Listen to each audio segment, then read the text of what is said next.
சரவண ஜோதியே நமோ நம. வாழ்க வையகம், வாழ்க வளமுடன். அனைத்து தமிழ் நெஞ்சங்களுக்கும் கனிவான வணக்கங்கள். கடன் இல்லாத மனிதனே இல்லை. பணக்காரனுக்கும் கூட அவன் தகுதிக்கு ஏற்ப கடன் நிச்சயமாக இருக்கும். கடனே இல்லாமல் நான் வாழ்ந்து காட்டுகிறேன் என்று நீங்கள் சவால் விட்டாலும் கிரகங்களும் விதியும் உங்களை எப்படியாவது கடன் வாங்க செய்துவிடும். அப்படி கடன் தொல்லையால் அவதிப்படுபவர்கள் ஏராளமாக இருக்கச் செய்கின்றார்கள். பல்வேறு பரிகாரங்களை செய்து கடன் தீர வேண்டிக் கொள்கின்றனர். என்ன செய்தாலும் அவர்களுடைய கடன் மட்டும் தீர்ந்தபாடில்லை என்று புலம்புபவர்களுக்கு மிக எளிதாக செய்யக்கூடிய பரிகாரங்களை இந்த பதிவின் மூலம் பார்க்கலாம். கடன் வாங்காத மனிதர்களே இருக்க முடியாது என்பதுதான் யதார்த்தம். மனிதர்கள் மட்டுமா, எல்லா நாடுகளும் கூட கடன் வாங்குகின்றன. ஆனானப்பட்ட திருப்பதி வெங்கடாஜலபதி சுவாமியே கடன் வாங்கித்தான் கல்யாணம் செய்து கொண்டார். எனவே கடன் வாங்குவது சகஜம். அதை கட்டுப்பாட்டுக்குள் வைத்து வாழ்க்கையை செவ்வனே நடத்த வேண்டும் என்பதே பெரியோர்களின் கட்டளை. பசியோடு கூட உறங்கலாம், கடனோடு உறங்காதே என்பது ஆன்மீகம் காட்டும் அறிவுரை. ஜோதிடத்தில் நமது முன்னோர்கள் மிக முக்கியமான விஷயங்களை சூட்சமான முறையில் சொல்லியிருக்கிறார்கள். ஒவ்வொரு ராசிக்கும் கடன்கள் அடைவதற்காக என்னென்ன செய்ய வேண்டும், எவையெல்லாம் செய்யக்கூடாது, எந்தெந்த கடவுளை வழிபடலாம் என்ற பரிகார முறைகளையும் சொல்லியிருக்கிறார்கள். ஒவ்வொரு ராசிக்கும் 2ஆம் வீடு தனஸ்தானம் என்று அழைக்கப்படுகிறது. இதன் மூலம் ஒருவரின் பொருளாதாரம் சம்பந்தமான விஷயங்களை தெரிந்து கொள்ள முடியும். ஒவ்வொரு ராசியின் 6ஆம் வீடு ரண ருண ரோகஸ்தானம் என்று அழைக்கப்படும். ஒவ்வொருவருடைய மன சம்பந்தமான வலி, உடல் சம்பந்தமான வலி, ஆரோக்கியம், கடன் போன்றவைகளை நாம் 6ஆம் இடத்தின் மூலமாக தெரிந்து கொள்ளலாம். ஒருவருடைய ஜாதகத்தில் 6ஆம் இடத்தில், லக்னத்திற்கு 6ஆம் இடத்தில் எந்த கிரகம் இருந்தால் எந்த மாதிரியான பலன்கள் ஏற்படும் என்பதை பற்றி பார்க்கலாம். 6ஆம் இடத்தில் சூரியன் இருந்தால் வெப்பம் சம்பந்தமான விஷயங்கள், வெப்ப நோய் சம்பந்தமான விஷயங்களும், அரசு சார்ந்த கடன்களும் இருக்கலாம். சந்திரன் இருந்தால் நீர் சம்பந்தமான பிரச்சனைகளும், சீக்கிரமே அடையக்கூடிய கடனும் இருக்கலாம். செவ்வாய் இருந்தால் இரத்தம் சம்பந்தமான பிரச்சனைகளும், பூமி சம்பந்தமான கடனும் இருக்கலாம். இவர்களுக்கு மருத்துவ செலவுகள் அடிக்கடி ஏற்படும். புதன் இருந்தால் நரம்பு சம்பந்தமான பிரச்சனைகளும், பணம் சம்பந்தமான பிரச்சனைகளும் இருக்கலாம். குரு இருந்தால் வயிறு சம்பந்தமான பிரச்சனைகளும், தெய்வ கடன் சம்பந்தமான விஷயங்களும் இருக்கலாம். சுக்கிரன் இருந்தால் மறைவிடங்களில் பிரச்சனைகளும், கொடுக்கல் வாங்கலில் சில சிரமங்களும் இருக்கலாம். சனி இருந்தால் முழங்கால், முழங்கை, இடுப்பு சம்பந்தமான இடங்களில் பிரச்சனைகளும், பூமி சம்பந்தமான இடங்களில் பிரச்சனைகளும் இருக்கலாம்.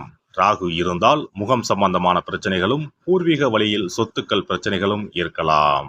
கேது இருந்தால் ஞாபக மறதி சம்பந்தமான விஷயங்களில் சிறிது இரக்கங்களும், கையிருப்பு சம்பந்தமான பிரச்சனைகளும் ஏற்படும். இனி உங்கள் ராசிக்கான கடன் தொல்லை நீக்கும் வழிபாடுகள் என்ன, ஆன்மீகம் காட்டும் பரிகாரங்கள் என்னென்ன, செல்ல வேண்டிய ஸ்தலம் என்ன என்பதனை பற்றி காண்போம். உங்கள் வாழ்வில் கடன் அடைந்து வளமும் நலமும் செல்வ செழிப்பும் பெற்று வாழ்வில் உயரிய நிலையை அடைய எல்லாம் வல்ல எம்பெருமானை வேண்டி விரும்பி கேட்டுக்கொள்கிறேன். மிதுன ராசி. வடமொழியில் மிதுனம் என்பது தமிழில் இரட்டை என்று பொருள்படும். பஞ்ச பூதங்களில் காற்று தத்துவத்தில் பிறந்தவர்கள். இவர்களின் ராசி உபயராசி எனப்படுகிறது. மிதுன ராசி இளவரசன் ராசி எனப்படுகிறது. மிதுன ராசிக்காரர்கள் இயற்கையிலேயே மிக மிக நிதானமாக இருப்பார்கள். எந்த ஒரு விஷயத்தை செய்வதாக இருந்தாலும் தீர ஆலோசனை செய்து செய்பவர்களாக இருப்பார்கள். இவர்களுடைய புத்தி நேர்பாதையில் செல்லக்கூடிய புத்தியாகவே இருக்கும். தொழில் விஷயத்தை பொறுத்தவரை இவர்களுக்கு சிறு மன வருத்தம் இருந்து கொண்டே இருக்கும். வேலை பார்ப்பவர்களை பொறுத்தவரை விரும்பிய பதவி உயர்வோ பணியிட மாற்றமோ எளிதில் கிடைக்காது. சில போராட்டங்களுக்கு பிறகே நினைத்தது நடக்கும். நல்ல உழைப்பாளிகளான இவர்கள் நல்ல சம்பாத்தியம் உடையவர்கள். எப்பொழுதும் பொருள் வரத்து இருந்தாலும் அதை தேவையில்லாமல் அனாவசியமாக செலவு செய்வர். எவ்வளவு சம்பாதித்தாலும் இவர்கள் கையில் பணம் பொருள் பெரிய அளவில் தங்காது. காரணம், இவர்களுடைய தனாதிபதி சந்திரனாக இருப்பதால் சலனம் இருக்கும். ரண ருணாதிபதியாக செவ்வாய் வருவதால் இவர்களுக்கு பூமி சம்பந்தமான விஷயங்களில் தடங்கல்கள் வரலாம். பணத்தை சேமித்து வைத்தால் மட்டுமே இவர்கள் பொருளாதாரத்தில் சிறந்து விளங்க முடியும். கையில் பணம் இருந்தால் செலவுகள் இருந்து கொண்டே இருக்கும். இவர்கள் வளர்பிறையில் செவ்வாய் வியாழன் ஆகிய நாட்களிலும், தேய்பிறையில் புதன் வெள்ளி ஆகிய நாட்களில் கடன் வாங்குவது கொடுப்பதை தவிர்க்கவும். கடன் அடைவதற்கான பரிகாரம், முருகனை வழிபட்டால் நன்மைகள் ஏற்படும். கிழக்கு வடக்கு ஆகிய திசைகளில் நின்று கடனை அடைப்பது நன்மை தரும். திங்கள் புதன் வெள்ளி ஆகிய கிழமைகளில் கடனை அடைப்பதை தொடங்கினால் சீக்கிரம் கடன் அடையும். மிதுன ராசிக்காரர்கள் செவ்வாய் ஹோரையில் செவ்வரளி மலரை முருகனுக்கு சமர்ப்பித்து கந்த சஷ்டி கவசம் பாராயணம் செய்வது அனுகூலத்தை கொடுக்கும். வேல் மாறல் வகுப்பு பாராயணம் செய்வது மாற்றத்தை கொடுக்கும், கடன்களை அடைக்கும். புதன் மற்றும் சுக்கிரன் ஹோரைகளில் கடனை ஆரம்பிக்க துவங்குவது நன்மையை கொடுக்கும்.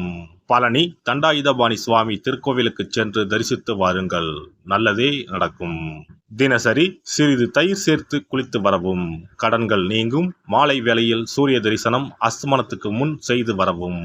சிறப்பு வழிபாடு. குலதெய்வ வழிபாடு குறைகளை தீர்க்கும். முந்தைய வினைகளின் காரணமாக உண்டான கடன் தொல்லைகளிலிருந்து மீள குலதெய்வ வழிபாடு உங்களுக்கு துணை செய்யும். 3 பௌர்ணமிகள் தொடர்ந்து குலதெய்வ வழிபாடு செய்து வந்தால் கடன் தொல்லை படிப்படியாக குறையும். ஆண்டுக்கு ஒரு முறையாவது கட்டாயம் குலதெய்வ கோவிலுக்கு சென்று வர வேண்டும். குலதெய்வ கோவில் தூரமாக இருப்பவர்கள் அல்லது குலதெய்வமே தெரியாதவர்கள் 5 முக விளக்கு வைத்து நெய்யிட்டு தீபமேற்றி முடிந்த அளவு படையலிட்டு வழிபட வேண்டும். இப்படி 9 பௌர்ணமிகள் வழிபட்டு வந்தால் கட்டாயம் கடன்கள் அடைபடும். அது மட்டுமின்றி வரவேண்டிய கடன் பாக்கி இருந்தாலும் வசூலாகும். சங்கடங்கள் தீர்க்கும் சக்கரத்தாழ்வார் வழிபாடு. சனி மற்றும் புதன்கிழமைகளில் பெருமாள் கோவிலுக்கு சென்று அங்குள்ள சக்கரத்தாழ்வாரை தரிசித்து மனமுருகி வேண்டுங்கள். பிறகு அவரை 12 முறை வலம் வந்து வழிபடுங்கள். துளசி மாலை சாற்றி வேண்டிக் கொள்ளுங்கள். நிச்சயம் கடனால் உண்டான சங்கடங்கள் நீங்கும். கோமாதா வழிபாடு குறைகளை தீர்க்கும். செல்வத்தின் அம்சமான கோமாதாவின் வழிபாடு உங்களை நிச்சயம் காக்கும்.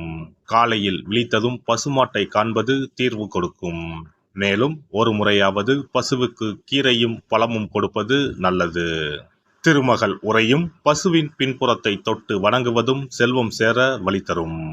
குளிகை நேரத்தில் வாங்கிய கடனில் ஒரு பங்கை அடையுங்கள், நிச்சயம் முழு கடனும் தீரும். அதுபோல குளிகை நேரத்தில் கடனே வாங்காதீர்கள். அடகு வைத்த நகைகள் வீடு வந்ததும் நன்கு சுத்தம் செய்து மஞ்சள் நீரில் போட்டு பூஜை அறையில் ஒரு நாள் வைத்த பிறகே உபயோகப்படுத்துங்கள். வீட்டை எப்போதும் சுத்தமாகவும் தெய்வ கடாட்சமாகவும் வைத்துக் கொள்ளுங்கள். திருமகள் தங்கும்படி உங்கள் சுற்றமும் செயலும் இருக்கும்படி பார்த்து கொள்ளுங்கள். கடன் தீரும் வரை பூஜை அறையில் மஞ்சள் பொடியால் அக்ஷயம் என்று எழுதி வாருங்கள். தோரண கணபதியை அன்றாடம் விளக்கேற்றி வழிபடுங்கள். சதுர்த்தி நாட்களில் நைவேத்தியம் சமர்ப்பித்து வழிபடுங்கள், நிச்சயம் கடன் தீரும். ருண விமோசன பைரவர் வழிபாடு கட்டாயமாக உங்களின் எல்லா கடன்களையும் தீர்க்க உதவும். அதுபோல பிரதோஷ வழிபாடு நிச்சயம் எத்தனை பெரிய கடன்களையும் படிப்படியாக தீர்க்க உதவும். அதுபோல பஞ்சமி தினத்தில் அம்பிகையை எண்ணி விளக்கேற்றி வழிபட்டால் கடன் பிரச்சனைகள் தீரும். வெண்கலம் அல்லது பித்தளை விளக்கு வாங்கி வசதியில்லாத சிவாலயத்துக்கு தானம் கொடுக்கலாம். செவ்வாய் பகவானின் திருவருள் இருந்தால் கடன் இல்லாத வாழ்க்கை அமையும், விரய செலவுகள் குறையும்.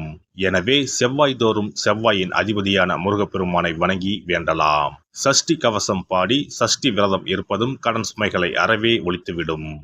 எல்லாம் வல்ல இறையருளால் நீங்களும் உங்கள் அன்பு குடும்பமும் உடல் நலம், நீலாயுள், நிறை செல்வம், உயர் புகழ், மெய்ஞானம் ஓங்கி வாழ்க வளமுடன்.